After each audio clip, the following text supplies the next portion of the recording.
Hello everyone. In this lecture video, I will be discussing another rationalization specifically for those who will be taking up yung licensure examination for agriculturists. And our area focus this time is anatomy and physiology. So, yung mga ni-record ko, ni-rationalize ko ay particular sa subject area on animal science. So, good luck, future agriculturists, and we will focus on anatomy and physiology. So, let's walk through some sample multiple choice questions. And as usual, let's explain the correct answers and also discuss why the other options are incorrect. Okay? So, number one. What is the main site of gas exchange in the mammalian lung? A. Trachea. B. Bronchi. C. Bronchioles. Or D. Alveoli. I repeat the question. What is the main site of gas exchange in the mammalian lung? A. Trachea. B. Bronchi. C. Bronchioles. Or letter D. Alveoli. Of course, the correct answer here is alveoli. So your alveoli are the parang maliliit na balloons. So alveoli are tiny sacs surrounded by capillaries where oxygen and carbon dioxide are exchanged. So ang main site of gas exchange ay yung mga alveoli. Do not be confused kasi ang lungs, sila yung main organs of respiration. They are the main organs for breathing. But the site kung saan nag-exchange, yung gases, particularly the carbon dioxide and oxygen, doon sa alveoli. Okay? They are located towards the end of the bronchioles. Nasa terminal end ng bronchioles natin. Okay? So speaking of bronchioles, doon muna tayo sa option letter A, correct? Trachea, bakit siya hindi trachea ang tamang sagot? Because the function of trachea is a passageway of air. So, bale, ang respiratory system starts from the nostrils or nares, and then dadaan siya sa nasal cavity, pharynx, and then larynx, and then trachea. Trachea serves as a passageway of air. So, bale, daanan yung mga yan. Then, sunod ay bronchi. Bronchi, passageway din siya ng air. Bronchioles, passageway din ng air. So, lumiliit yung diameter. So, from trachea to bronchi to bronchioles, lumiliit yung diameter. So, maraming mga bronchioles ang nakadistribute to the different portions or parts of the lungs para mas mabilis na makarating yung air sa lungs natin or sa lungs ng farm animals. Okay? So, the site of gas exchange, once again, is alveoli. Okay? Next, which part of the ruminant stomach is known as the true stomach? A. Rumen. B. Reticulum. C. Omasum. Or letter D. Abomasum. I repeat the question, which part of the ruminant stomach is known as the true stomach? Is it letter A. Rumen. B. Reticulum. C. Omasum. Or letter D. Abomasum? And the correct answer is abomasum.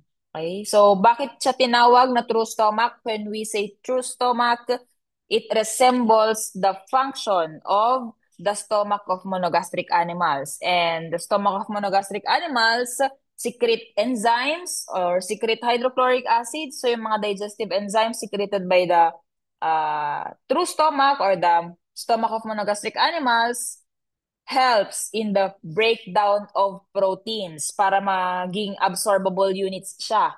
Para kapag dumating siya sa small intestines ng hayop, ay maa-absorb na siya. So, yun yung function ng true stomach. Yun yung function ng monogastric stomach. And the compartment of the ruminant stomach that resembles that function ay yung abomasum. So, yung mga options na to, ito yung mga compartments ng ruminant stomach. We have the rumen, reticulum, omasum, and abomasum. Abomasum is the true stomach. Ang function naman ng rumen ay siya yung fermentation chamber or fermentation vat. Dito naka-ferment yung mga grasses or forages consumed by the animals. So capable yung rumen to ferment yung mga forages because of the presence of beneficial microorganisms. So yung mga microbes yung tumutulong sa fermentation. And then reticulum naman, ang function ng reticulum is hardware area. Ito yung nagtetrap na mga hindi kayang i-digest ng hayop na mga materials, mga objects, ganyan. Like small na pako, or mga maliliit na bubog, or maliliit na bato, mga na-digest ng hayop accidentally, dito na pupunta sa reticulum. Kaya ito natawag na hardware area. Okay, so storage ito ng mga ganun na materials. And with that, wala siyang enzymes na rini-release or sinisecrete. And then we have the omasum. Ang function ng omasum is primarily for water absorption and the mechanical breakdown of feed particles. And this one is the abomasum. Notice na yung structure ng abomasum, it's glandular, smooth muscle. Very smooth siya. Okay? And then number 3, in poultry, which bone contains air sacs that assist in respiration? Is it letter A, humerus, B, femur, C, sternum, D, tibia? I repeat the question. In poultry, which bone contains air sacs that assist in respiration? Is it letter A, humerus, letter B, femur, letter C, sternum, or letter D, tibia? The correct answer is humerus. So, ang tsura ng humerus ng mga poultry species natin ay may mga hollow spaces or mga open spaces sa loob. So, parang ganito yung itsura if you cut the humerus longitudinally. So, yung mga spaces na yan ay nakakonekta sa air sacs ng poultry species. So, notice that the respiratory system of poultry species is unique because of the presence of air sacs, which allows yung unidirectional airflow and efficient or enhanced oxygen exchange. So yung mga air sacs na yan, nakakabit sa pneumatic bones ng poultry. So pneumatic bone. Okay. So ang keyword natin, if pneumatic, may mga air sacs sa loob ng, or may mga hollow spaces. Or yes, hollow area doon sa bone. Now, itong isang bone na to, this is a human bone. Notice na denser ang human bone. So instead na medullary cavity ang makikita or yung bone marrow ng hayop or ng tao sa poultry species, sa humerus, ito ay hollow areas or mga open spaces. So yung structure na to ng humerus allows for flight. So tumutulong siya para makalipad yung hayop. It reduces skeletal weight in order for the poultry species to fly. Yan. Okay. So yung femur is not the correct answer kasi ang femur, hindi siya pneumatic bone. Bakit? Kasi ang pneumatic bone ay magaan. Magaan ang pneumatic bone because of the presence of the open areas here or yung mga hollow spaces. So, ang function ng femur plus the tibia, sila yung nagka-carry ng weight ng poultry species. So, kailangan nilang maging dense. Meron silang mga bone marrow. So, the femur and tibia carry, it's the weight-bearing bones ng poultry species. So, hindi sila pneumatic. Hindi sila magaan. Wala silang air sacs. Sternum naman, malapit siya doon sa lungs, but the sternum is the breastbone of the poultry species. This provides, so ang function naman ng sternum is to provide attachment for flight muscles. O yung pectoralis muscles ng hayop. But it does not house air sacs. Yan. And then fourth question, what is the main function of the circulatory system? Is it letter A, store energy, B, conduct nerve impulses, C, produce hormones, or letter D, transport nutrients, gases, and wastes? I repeat the question, what is the main function of the circulatory system? Is it letter A, store energy, B, conduct nerve impulses, C, produce hormones, or letter D, transport nutrients, gases, and wastes? The correct answer is letter D. It transports nutrients, gases, and waste. So, very important ang role ng circulatory system. So, yung circulatory system is also known as the cardiovascular system. It helps distribute oxygen, nutrients, hormones, at saka mga immune cells throughout the body. And aside from that, it removes yung mga metabolic waste products such as carbon dioxide, urea, or uric acid in the case of poultry. So ginagawa niya yung function na yon in order to maintain homeostasis. So lahat ng mga systems sa ating katawan or sa katawan ng farm animals, ang ultimate goal or yung pinaka-main goal niya ay homeostasis. Okay? Yung letter A is not the function, main function of circulatory system. Storage of energy is primarily the role of fats or adipose tissues and of course liver glycogen. Conduct nerve impulses. This is the domain of the nervous system, which involves the neurons at saka yung mga synaptic transmission. And then C naman is yung production of hormones or hormone synthesis is carried out by the endocrine system. Remember that your endocrine system has glands, endocrine glands na tinatawag. They secrete or release hormones. And yung mga hormones na yon ay dumadaloy lang siya sa bloodstream. So nakikisama lang siya sa bloodstream patungo sa target cells or target organs nila. So ang producer ng hormones, once again, it's the endocrine system. And then last question for this rationalization or layer review series na video.